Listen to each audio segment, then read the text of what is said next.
प्रमुख पाहुणे आणि आलेले सर्व गावकरी, सर्व माता भगिनींनो आणि भावंडांनो आणि माझे सर्व विद्यार्थी मित्रांनो, आज मी तुमच्या समोर उभा आहे एक वकील म्हणून नाही, तर मी उभा आहे तुमचाच एक मुलगा, बिजरी गावाचा मातीतून उगवलेला.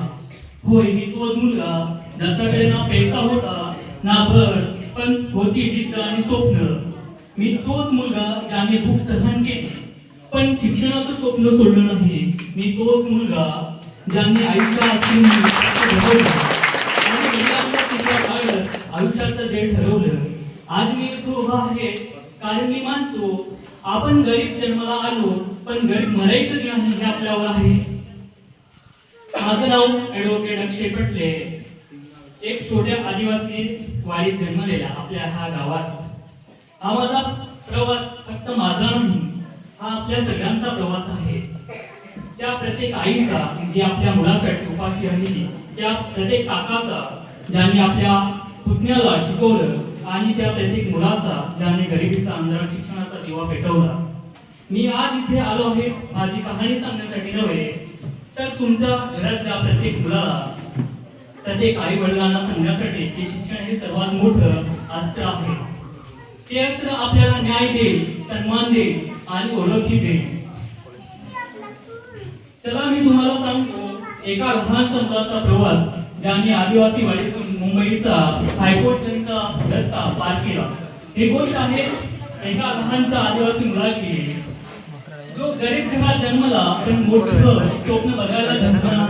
आणि ही गोष्ट आहे आपल्या मातांची, आपल्या काकांची, आपल्या आई वडिलांची, त्यागाची. मी जन्मलो आपल्या ह्या छोट्याशा गावात. घर गरीब, परिस्थिती कठीण आणि जगण्याची झुंज रोजची होती. माझे वडील साधे मजूर, पण त्यांना दारूचं वासन होतं. या वासनाने आमचं घर उद्ध्वस्त केलं. लहानपणी मला आठवतं, आई रोज रडायची, पण दुसऱ्या दिवशी पुन्हा सांगायची, कारण तिला माहित होतं की माझा मुलगा एक दिवस काहीतरी करणार. माझी आई ती माझ्या आयुष्यातली खरी देवता होती, माझं बळ होती. तिनं कधी हार मानली नाही. कधी पोटभर अन्न नसते तरी ती म्हणायची, अक्षया तू शिक, जगात काहीही झालं तरी शिक्षण सोडायचं नाही. आई अंगावर फाटके कपडे घालायची, पण माझ्या हातात पुस्तक द्यायची. ती स्वतः भुकी राहायची, पण मला शाळेत पाठवायची. आजही त्या दिवसाची आठवण झाली की डोळे पाणवतात, कारण की आता या जगात नाही. ती गेली 4 वर्षापूर्वी, पण तिचा आशीर्वाद आजही माझ्या डोक्यावर आहे. पण आता प्रत्येक पाऊल, प्रत्येक यश हे माझ्या आईच्या आत्म्याला समर्पित आहे. आई गेल्यानंतर माझं आयुष्य थांबलं असतं जर माझे काका आणि काकू नसते तर. ते दोघं माझ्यासाठी दुसरे आई वडील बनले.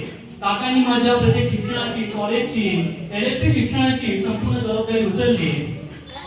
कधी फी भरायचे पैसे नव्हते, कधी राहण्याची अडचण नव्हती, पण काकांनी एकच म्हटलं, अक्षय तू फक्त अभ्यास कर, पैशाची चिंता करू नको.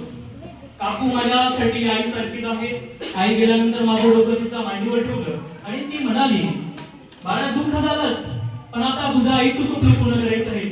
माझे काका काकू म्हणजे दिवस आहे. आज मी जे काही झालो ते त्यांचा निस्वार्थ प्रेमाने, त्यागाने आणि आधाराने. माझं शिक्षण सुरू झालं शासकीय माध्यमिकातून कडा बिजरी. त्या छोट्या शाळेतून माझ्या मोठ्या स्वप्नाची सुरुवात झाली. कधी पायात चप्पल नव्हते, कधी पिशवी फाटलेली होती, पण मनात होतं शिक्षण घेण्याची जिद्द. 12वी मी केली SSVPS ज्युनियर सायन्स कॉलेज धुळ्यामधून. तेव्हा कॉलेजला जाणं हे एक स्वप्न वाटायचं. प्रत्येक दिवस म्हणजे संघर्ष, पण तो संघर्ष दूर होता, कारण माहित होतो या संघर्षाचा पुढे मोठं असणार आहे. त्यानंतर मी MA कॉलेज जळगाव मधून पॉलिटिकल सायन्स मधून मी पदवी घेतली. त्या काळात मी विचार करत होतो की पुढे काय करायचं. त्यानंतर मी ठरवलं की मी वकील होणार. तो निर्णय माझ्या आयुष्यातील सर्वात मोठा बदल होता. मी प्रवेश घेतला भारतातील सर्वात मोठ्या प्रतिष्ठित अशा कॉलेजमध्ये, ते गव्हर्नमेंट लॉ कॉलेज मुंबई. मुंबईचं शहर मोठं, महाग, पण स्वप्न अजूनही मोठं होती. कधी खिशात पैसे नव्हते, कधी पोट भुकलेलं होतं, पण मी अभ्यास सोडला नाही. रात्री झोपलो नाही, पण कधी हार मानली नाही, कारण माझं आईचं आणि काकांचं एकच स्वप्न होतं की आपला अक्षय एक दिवस अधिकारी आणि वकील बनला. आज मी मुंबई उच्च न्यायालयात वकील म्हणून आहे. लोक माझ्या नावापुढे ॲडव्होकेट म्हणतात, पण त्या नावामागे आहेत आईचं रण, काकांचं कष्ट आणि माझ्या काकूंचं निस्वार्थ प्रेम. मित्रांनो, हे सगळं सांगतेच की अभिमानाने नाही तर एक प्रेरणेने. कारण माझं आयुष्य म्हणजे शिक्षणाचं आणि शिक्षणाचं जीवन उदाहरण आहे. आपण आदिवासी आहोत पण आपण जागाच नाही. आपल्या बुद्धी आहे, मेहनत आहे, संस्कार आहे. फक्त गरज आहे त्या गुणांना योग्य दिशेने वळवण्याचा. दारू, अंधश्रद्धा आणि आळस या तीन गोष्टी आपल्याला मागे होतात. दारूमुळे माझं घर उद्ध्वस्त झालं. मी ते प्रत्यक्ष पाहिलं आहे. म्हणून आज मी सर्व वडिलांना आणि भावांना सांगेन की दारू सोडा. दारूने फक्त घर नाही तर स्वप्न पण नष्ट होत असतात. आपल्या लेकरांना मोठं करायचं असेल तर त्यांना शिकवा. त्यांचं बालपण सुरक्षित ठेवा. शिक्षण हे सर्वात मोठं अस्त्र आहे. ते माणसाला उठवू शकतो आणि समाजालाही बदलू शकतो. माझा संदेश एकच आहे की आपण गरीब असलो तरी आपली स्वप्न श्रीमंत असली पाहिजे. आपण आदिवासी असलो तरी आपली विचारसरणी आधुनिक असली पाहिजे. आपण संघर्ष करत असलो तरी आपले ध्येय सोडायचे नाही.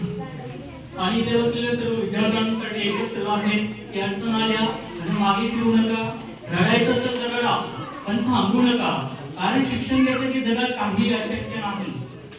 आणि माझ्या गावातील सर्व उपस्थित आई वडिलांना सांगतो की तुमचे मुलं देवाची गणी आहे. त्यांना शिक्षण द्या, त्यांना स्वप्न बघू द्या. मुलगी असो वा मुलगा, दोघांनाही समान संधी द्या. कारण प्रत्येक शिकलेला लेकर आपल्या समाजाचं भविष्य आहे. आई गेल्यानंतर मी अनेकदा एकटो पडलो. कधी वाटायचं आता काही शिल्लक नाही. पण दरवेळेला माझ्या काकांचं एक वाक्य आठवायचं, अक्षय तू पडला तरी आम्ही आहोत, तू फक्त पुढे जात राहा. त्या शब्दाने मला पुन्हा जगवलं. आज मी जिथे आहे त्या आई वडिलांच्या आशीर्वादामुळे आणि काका काकूंच्या आधारामुळे शेवटी माझा प्रत्येक गावकऱ्याला, प्रत्येक विद्यार्थ्याला आणि प्रत्येक पालकाला एकच सांगणं आहे, संघर्ष करायला शिका, हार मानायची नाही.